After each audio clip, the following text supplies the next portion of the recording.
दोस्तों कहते हैं कि आईटी सेक्टर में समय नॉर्मल टाइम से 4 गुना ज्यादा तेज भागता है। अभी कल ही की बात होगी कि जब एआई यानी आर्टिफिशियल इंटेलिजेंस का बूम आया था और आज इसके जाने की बात भी होने लग गई है, क्योंकि अब एआई से भी एक ऊपर टेक्नोलॉजी आ गई है और ये है AGI, artificial general intelligence.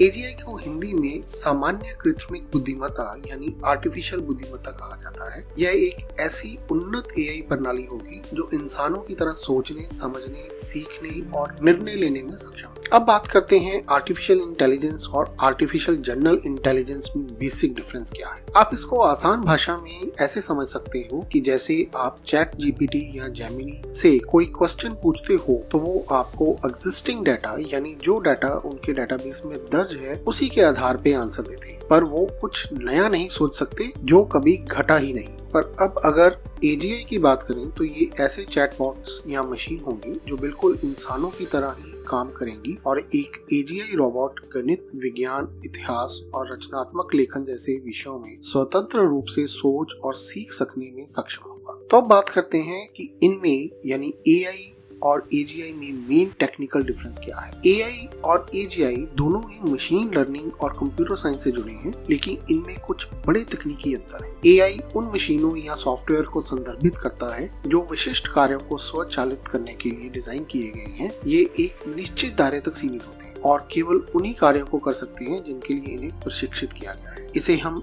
ANI यानी आर्टिफिशियल नैरो इंटेलिजेंस भी कहते हैं। और वहीं अगर एजीआई की बात करें तो ये एक ऐसी मशीन है जो मनुष्यों की तरह सोचने, तर्क करने और नई चीजें सीखने में सक्षम होती है। यह किसी भी विषय में सामान्य ज्ञान का उपयोग करके स्वतंत्र रूप से निर्णय ले सकती हैं और कई प्रकार के कार्य कर सकती हैं। तो दोस्तों, एआई केवल वही सीखता है जो उसे डाटा के आधार पर सिखाया जाता है। एआई एक निश्चित एल्गोरिदम और मॉडल पर काम करता है और एआई किसी नई समस्या को करने के लिए अलग से प्रशिक्षित करना पड़ता है, जैसे कि एआई की chatbot, image recognition, speech to text. और वहीं एजीआई की अगर बात करें तो एजीआई नए हालात में खुद से सीखने और समस्याओं को हल करने में सक्षम होगा। एजीआई को नए विषयों या कार्यों को फिर से करने के लिए प्रशिक्षित करने की जरूरत नहीं होगी। एजीआई नया ज्ञान प्राप्त कर सकता है और इसे विभिन्न क्षेत्रों में लागू कर सकता है। यानी एजीआई मशीन्स या रोबोट्स रचनात्मक लेखन जैसे विषयों में स्वतंत्र रूप से सोच और सीख सके। एजीआई और एआई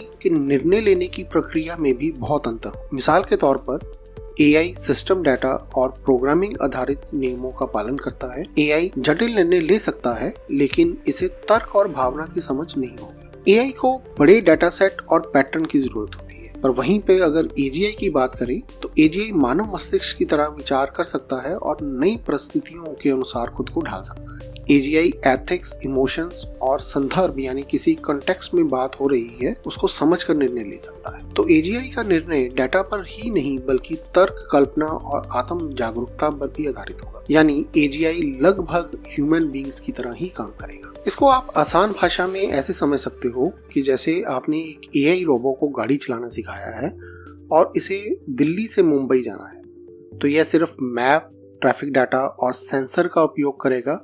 और अगर रास्ते में कोई नई बाधा आ जाए, जैसे रोड बंद हो या बाढ़ आ जाए, तो यह बिना नए डाटा के असहाय हो जाएगा। एआई के रोबो को नई समस्या हल करने के लिए फिर से प्रोग्राम करना पड़ेगा। और अगर आपके पास एजीआई वाला रोबो है तो उसको भी आप गाड़ी चलाना सिखा सकते हैं, लेकिन उसके साथ ही वह और भी कई चीजें कर सकता है। मान लीजिए एजीआई रोबो के सामने कोई रास्ते में रोड ब्लॉक आ जाए तो वह खुद ही सोचकर यह नया रास्ता निकाल सकता है। और वहीं इंसानों की तरह स्थिति को समझकर तर्क कर सकता है, जैसे अगर कोई बीमार व्यक्ति साथ है तो यह सबसे तेज और सुरक्षित रास्ता चुनेगा। और अगर बैटरी खत्म हो रही है तो यह खुद तय करेगा कि चार्जिंग कहाँ करनी है बिना किसी इंसानी मदद के। यह सिर्फ एक ड्राइवर नहीं बल्कि ड्राइवर कम प्लानर, कम समस्या हल करने वाला रोबोट बन जाए। और अगर हम आत्म जागरूकता और भावनात्मक बुद्धिमत्ता यानी इमोशनल अवेयरनेस की बात करें तो एआई केवल डाटा प्रोसेसिंग और गणना कर सकता है। इसमें भावनाओं की समझ या आत्म जागरूकता नहीं होती। और वहीं एजीआई मशीन्स में सेल्फ अवेयरनेस और इमोशनल इंटेलिजेंस की क्षमता होगी और यह इंसानों की तरह समझ, सहानुभूति और क्रिएटिविटी का प्रदर्शन कर सकेगा। तो दोस्तों, अभी तक की जर्नी अगर देखें तो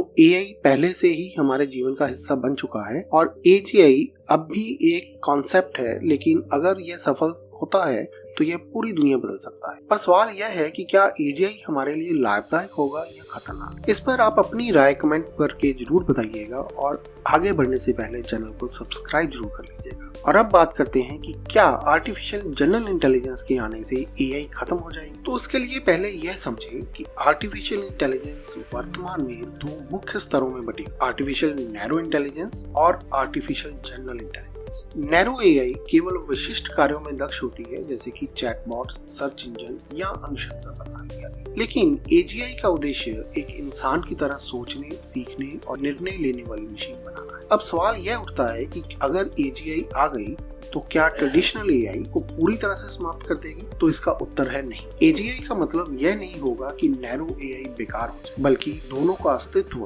अलग अलग उद्देश्यों के लिए रहेगा। और नैरो एआई तेज, सटीक और दक्ष होती है, जबकि एजीआई का उद्देश्य व्यापक और बहुपरिमाणीय यानी मल्टीपल समस्याओं को हल करना है। तो क्या एजीआई एआई को पूरी तरह से बदल देगी? इसका जवाब भी है नहीं, क्योंकि कई कार्यों के लिए नैरो एआई ही सबसे उपयुक्त होगी। उदाहरण के लिए एक साधारण कैलकुलेटर को संपूर्ण मानव स्तर की बुद्धिमत्ता की आवश्यकता नहीं, और वहीं एजीआई को विकसित और उपयोग करना अत्यधिक महंगा और जटिल होगा, जबकि नैरो एआई अधिक सुलभ और किफायती। एजीआई आने के बावजूद उद्योगों में एएनआई की जरूरत बनी रहेगी, जैसे कि हेल्थ केयर, वित्त और ई कॉमर्स। तो दोस्तों, एजीआई का आगमन एआई के अंत का संकेत नहीं है, बल्कि यह एआई के विकास में एक नया युग शुरू करेगा। एजीआई और पारंपरिक एआई दोनों का सह अस्तित्व संभव होगा और यह तकनीकी क्षेत्र को और अधिक सशक्त बनाएगा। आने वाले समय में इन दोनों तकनीकों का संयोजन हमें और अधिक प्रभावी और बुद्धिमान सिस्टम बनाता है। पर अब भविष्य का सबसे बड़ा सवाल है